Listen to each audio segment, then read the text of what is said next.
Baik, Assalamualaikum warahmatullahi wabarakatuh. Perkenalkan nama saya Muhammad Iman Akila dengan NPM 1204055.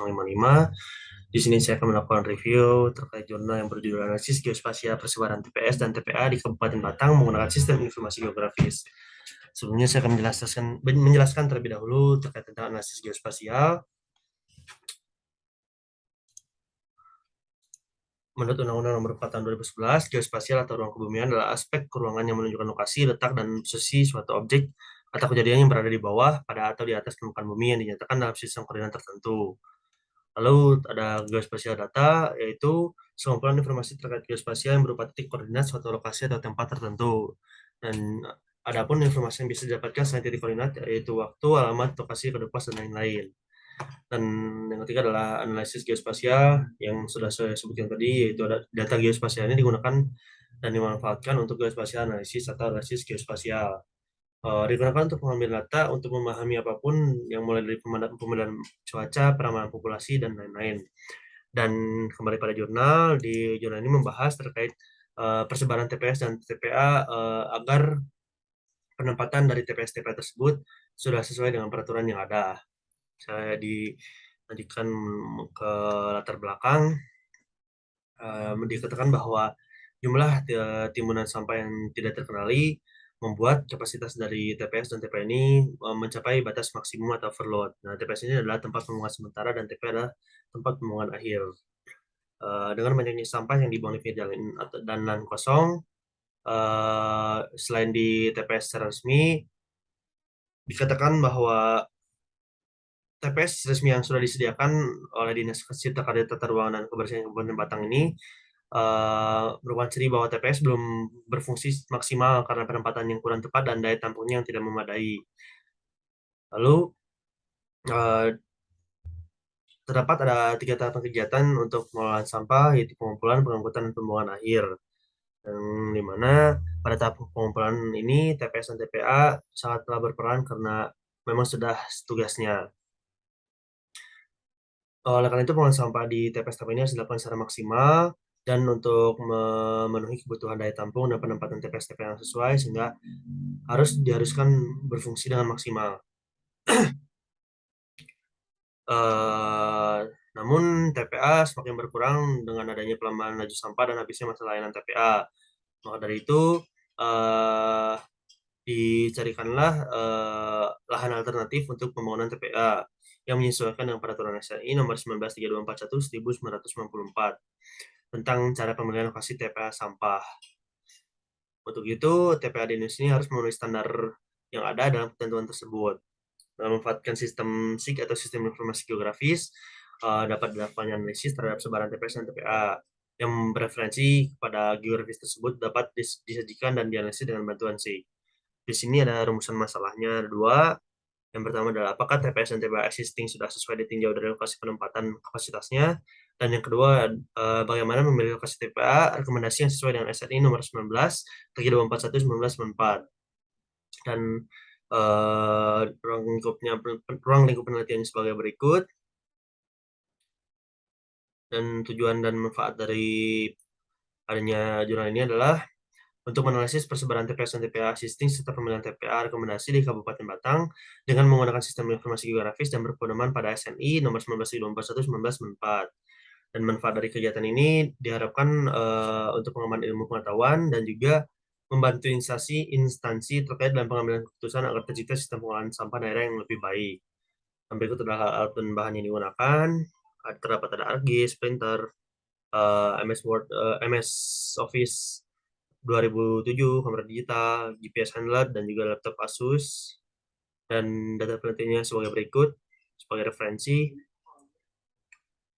Dilanjutkan dengan diagram air, dimulai dengan studi literatur dan pengumpulan data yang terdiri dari dua tipe, ada data spasial dan data non-spasial. Data spasial sebagai berikut, dan data non-spasial seperti kondisi TPS dan kapasitas TPS-nya. Dilanjutkan dengan analisis sistem informasi geografis yang merujuk pada peta sebaran TPS dan TPA dan merujuk pada peraturan SNI nomor 1941 1994 untuk TPA rekomendasi. Dan dilanjutkan dengan overlaying peta, mencari zona layak TPA, dan dilakukannya evaluasi dan seleksi untuk tahapan penyisi. Dan adapun juga pengkondisian di mana jika TPA rekomendasi tidak disetujui, maka dilakukan kembali zona layak TPA. Jika disetujui, maka dilanjutkan dengan peta lokasi TPA yang sudah rekomendasi dan diselesaikan dengan analisis dan kesimpulan dan selesai.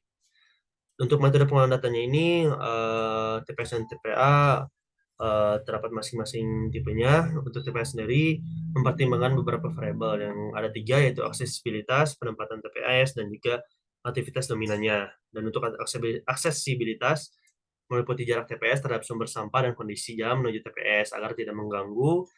Dan untuk penempatan TPS-nya itu apakah keberadaan TPS mengganggu sarana umum atau lalu lintas atau tidak, untuk mengurangi kemacetan. Dan untuk aktivitas dominannya dihubungkan dengan penghasil sampah di TPS tersebut karena untuk menyesuaikan kapasitas dari masing-masing TPS-nya. Dan masing-masing parameternya memiliki bobot nilai. Yang pertama ada 22 dan 28 untuk kriteria sesuai, 1621 untuk tidak sesuai, dan 1015 untuk sangat tidak sesuai. Lanjutkan dengan TPA-nya. Dilakukan pengajian untuk mencari lokasi TPA rekomendasi, dan dibutuhkan juga untuk analisis tersebut meliputi administrasi, peta geologi, peta topografi dan penggunaan lahan, peta kedalaman air tanah, peta curah hujan, dan beberapa pendukung lainnya.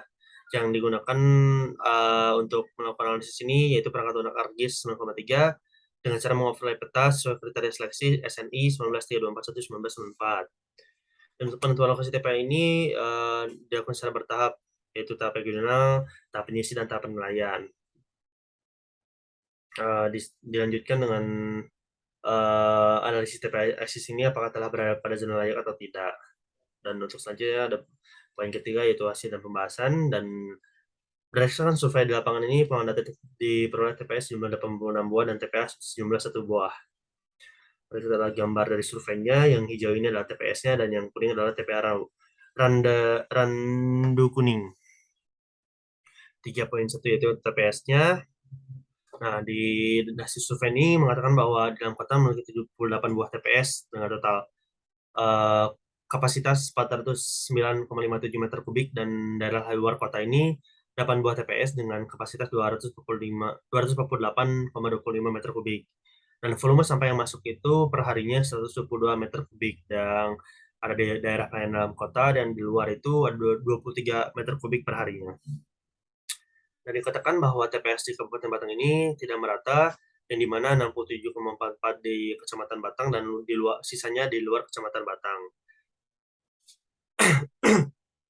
Hal ini menunjukkan bahwa timbulan sampah terbesar berada di Kecamatan Batang, dan hasil analisis yang dapat ketahui bahwa TPS Kabupaten Batang sudah berada pada lokasi yang sesuai. Berikut adalah diagramnya untuk kesesuaian lokasi TPS-nya.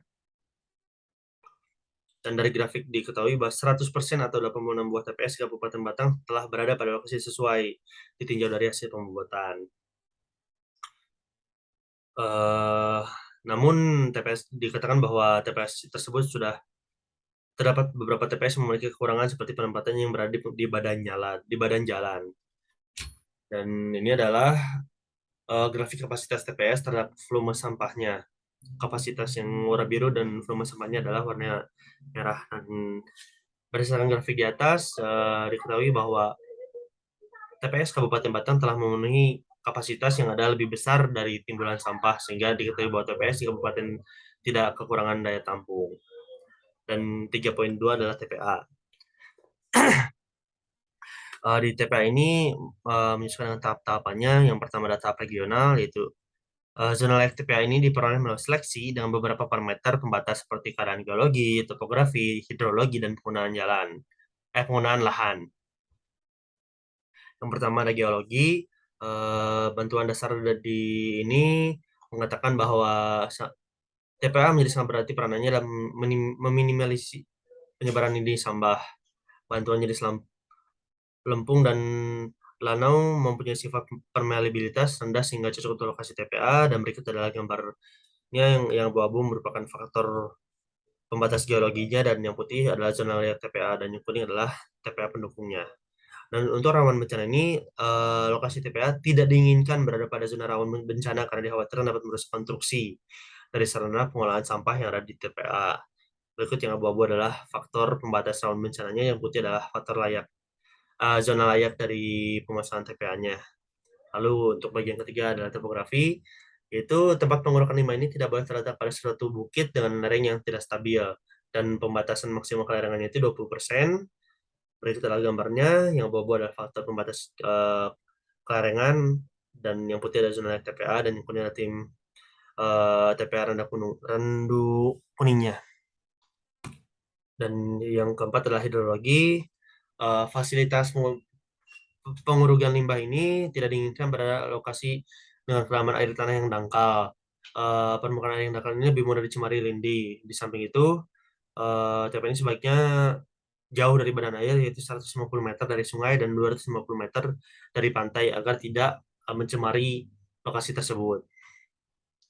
Dan lokasi TPA sebaiknya berada pada daerah dengan curah hujan yang rendah agar tidak menyebabkannya banjir. Berikut adalah gambarnya, yang abu-abu adalah faktor pembatas kedalaman air tanah, dan yang putih adalah zona layak dari pemasangan TPA. Dan ini adalah curah hujan yang abu-abu, dan untuk ini curah hujan, mohon maaf, dan ini pembatas air permukaan berbentuk seperti aliran sungai. Dan untuk penggunaan lahan ini, TPA tidak diperkenankan dalam jarak 3.000 meter dari landasan lapangan terbang agar tidak mengganggu penerbangan. Eh, dan juga yang digunakan oleh penerbangan turbojet dalam jarak 1.500 meter dari landasan lapangan terbang, dan digunakan oleh penerbangan jenis piston. Dan untuk perlindungan daerah permukiman dilakukan buffering sejauh 300 meter agar tidak mencemari seperti sawah, tambak, hutan, dan kebun-kebun produksi. Dan berikut adalah gambar dari faktor pembatas penggunaan lahan yang abu-abu, dan yang putih adalah zona TPA-nya. Dan setelah dianalisis secara regional, menghasilkan hasil berikut, yaitu total luas lahan yang dapat digunakan sebagai lokasi TPA itu sekitar 1.423,11 hektar atau 1,66% dari total luas wilayah Kabupaten Batang, yaitu 85.572,47 hektar. Berikut adalah gambarnya, yang abu-abu adalah zona tidak layak TPA, yang abu-abu, dan yang kuning adalah zona layak TPA-nya. Dan dari peta zona layak tersebut, diketahui bahwa TPA Ranah Kuning Batang berada pada zona tidak layak TPA. Dalam hal ini, TPA Ranah Kuning ini letaknya terlalu dekat dengan pemukiman, dan juga daerah yang masuk dalam zona layak lokasi TPA disajikan dalam tabel berikut. Ini tabelnya. Dan berikut adalah tahap penyisihannya. Terdapat beberapa lokasi yang lolos dari tahap regional, yaitu TPA rekomendasi dari Desa Candiareng, Kecamatan Lorong Desa Kalibalik, Kecamatan Banyu Putih, dan Desa Banaran, Kecamatan Banyu Putih.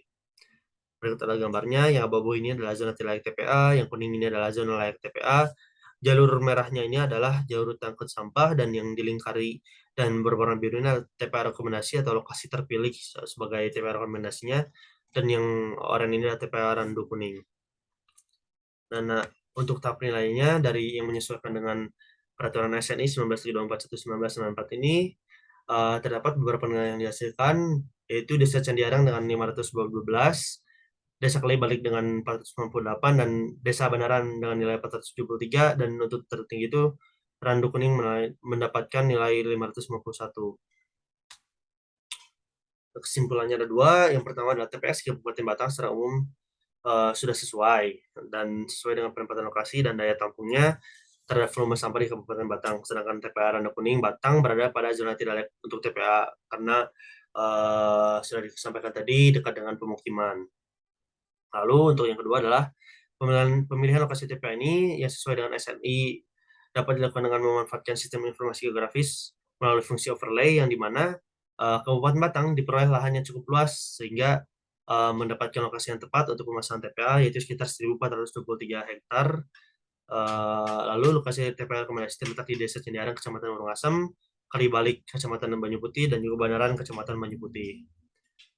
Mungkin cukup sekian review dari saya. Mohon maaf bila ada kesalahan dalam penyampaian materi.